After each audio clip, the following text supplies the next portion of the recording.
로마서 8장 13절 은혜의 말씀 축복과 찬양 메시지입니다. 너희가 육신대로 살면 반드시 죽을 것이오되 영으로서 몸의 행실을 죽이면 살리니. 아멘. 육신대로 사는 것은 아담으로부터 물려받은 제약된 본성을 따라 사는 것으로 우상 숭배와 술수와 이단 등에 빠져 하나님과의 관계가 끊어지는 영적 죽음에 이르게 하고 분노와 노함과 시기와 분쟁과 원수매에 빠져 주위 사람과의 관계의 죽음에 이르게 하고 술 취함과 방탕함과 음란함과 호색함과 더러움에 빠져 자기 몸도 병들어 죽게 되지만 이런 내 모든 죄를 십자가의 보혈로 대속하신 주 예수님을 믿어 성령으로 거듭난 나는 주 성령을 따라 살아가서 오히려 충성과 믿음과 사랑과 능력과 절제가 넘쳐 모든 관계 속에 생명이 더욱 풍성해지는 복된 삶을 살게 하심을 뜨겁게 감사 찬양합니다. 아멘. 주 예수님을 믿는 자의 삶은 두 가지 방식이 있습니다.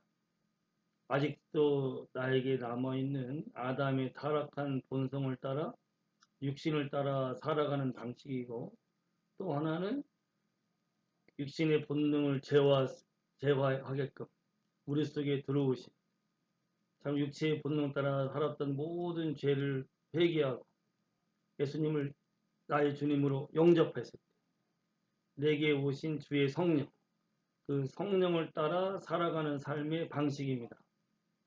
내가 성령으로 거듭나서도 육체의 본능이 워낙 강하고 내게 하나님은 강요하지 않고 로봇처럼 강제하지 않고 내게 자유의지를 주었기 때문에 예수 믿어 거듭난 사람도 제약된 본성을 따라 살아갈 수가 있습니다. 그래서 욕심이 잉태한 즉 죄를 낳고 죄가 장성한 즉 사망을 낳는데 제약된 본능을 따라 살아가는 것은 결국 아담의 욕심을 가지고 선악을 알게 나무 열매를 먹어서 죽듯이 나도 욕심을 가지고 살아가는 것을 말합니다. 욕심이 있기 때문에 죄를 범하고 죄를 범하여서 결국은 사망에 이르게 됩니다. 육신을 따라 살아가는 삶은 크게 세 가지 모습이 있어요. 욕심이 내 인생의 가장 중요한 목표가 돼가지고 하나님의 내 욕심을 채워줄 우상을 만듭니다. 그래서 육신을 따라 살아가는 사람들은 자기 욕심을 채워줄 우상을 만들고 우상을 숭배하고 자기 욕심을 채워줄 거짓말에 속아서 술수, 점, 구세도 빠지게 되고 또한 자기 욕심을 채워준다는 그 거짓말에 속아서 이단에 빠지게 됩니다. 이렇게 하나님에 따른 우상을 섬기고 이단에 빠지고 결국 또 점치고 술수에 빠지면은 하나님과의 관계가 어려워지게 되고 계속 그 일을 하게 되면 하나님과의 관계가 끊어지는 영적인 죽음에 이르게 됩니다. 육신을 따라 살아가는 사람들은 결국 반드시 죽게 돼요. 오늘 말씀처럼. 두 번째로 육신을 따라 살아가는 사람은 내 욕심대로 되지 아니하며 분내고 노하고 분쟁하고 시기하고 원수를 맺습니다. 그래서 내 주변 사람이 아무리 가까운 부부라도 내 부자지간이라 하더라도 형제지간이라 하더라도 친구와 이웃지간이라 하더라도 내가 욕심을 품고 욕심대로 안 되면 내 가까운 사람들에게 노합니다. 분냅니다. 화를 냅니다. 싸웁니다. 분쟁합니다. 결국은 원수까지 돼요.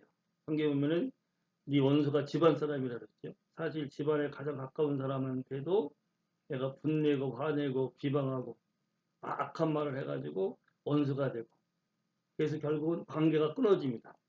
결국 관계의 죽음에 이르게 돼요. 육신대로 살아서 내 욕심대로 안 된다고 분내고 화내고 계속 비판하고 불평하면은 결국 옆에 사람들이 상처받고 괴로워하다가 멀어집니다. 떠나갑니다. 관계가 끊어지게 됩니다. 관계의 죽음이 되게 돼요. 그리고 내 정욕, 내 속에 있는 정욕, 그 욕심에 따라서 이 육체의 정욕 따라 살면은 멀쩡하게 종교생활 하던 사람도 어느새 술 취합니다. 음란해집니다. 간음합니다. 방탕해집니다. 온갖 더러운 짓을 남이 모르는 상태에서 막 하게 되는 위선자가 돼요. 해치나 무덤처럼 됩니다. 예수님이 바리새인들을 탐욕과 악독이 가득하다고 했잖아요. 그 속에. 그래서 내 육체의 정욕을 제어하지 못하면, 성령으로 제어하지 못하면 어느새 그 본능적인 그 정욕이 올라와서 술 취하고 방탕하고 음란하고 포색하고 더러운 짓을 하다가 결국 이 몸이 병들어서 죽게 됩니다. 육신대로 살면 반드시 죽게 돼요. 여기서 어긋난 사람은 한 명도 없어요. 그리고 다윗도 육신에 따라서 살다가 간음하고 살인해서 결국 그 죄값을 다 치르잖아요. 하나님이 물론 죄는 용서했지만 자기가 지은 죄의 대가로서 남을 죽이고 고통을 주었던 그 대가를 다 치르게 됩니다. 끝까지 회개치 않으면 반드시 죽게 돼요. 그래서 우리는 육신을 따라 살아가지 않고 영으로서 몸의 행실이 죽게 됩니다. 성령의 도움을 받아서 몸의 행실, 그 타락한 본능을 따라 살아가는 이 행실을 내가 제어하고 죽이고 성령을 따라 살아가면 성령은 훨씬 더 강력한 능력이 있기 때문에 내가 주 예수를 바라보고 주님의 다스림을 구하면서 매일매일 진정으로 그 욕심 따라 살아갔던 삶을 회개하고 주님의 뜻을 구하면 성령이 강력한 능력으로 육체의 본능을 제어하게 하고 나를 이제 생명을 충만하고 생명을 주는 삶을 살게끔 만들어줍니다. 성령께서 하나님 앞에 충성케 합니다.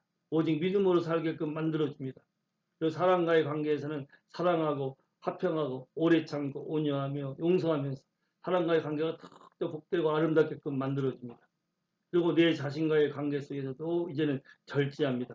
정욕을 다스립니다. 어떠한 유혹이 온다 하더라도 나는 절제하고 성령을 따라서 거룩하게 살아감을 통해서 병들어 진음하고 방탕하고 더러운 삶이 아니라 성령으로 거룩하고 성령으로 깨끗하고 성령으로 강건하고 성령으로 빛된 삶을 살게 됩니다.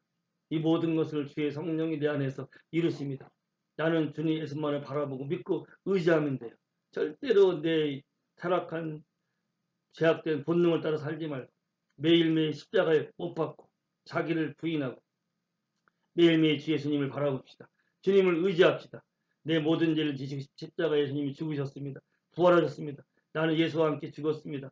그 사실을 매일매일 인정하면서 주님을 부르고 주의 다스림을 구합시다. 성령이 충만하게 매일매일 나를 다스립니다. 나를 인도합니다. 그러면 참으로 이제는 죽어가는 인생이 아니라 생명이 넘치는 인생.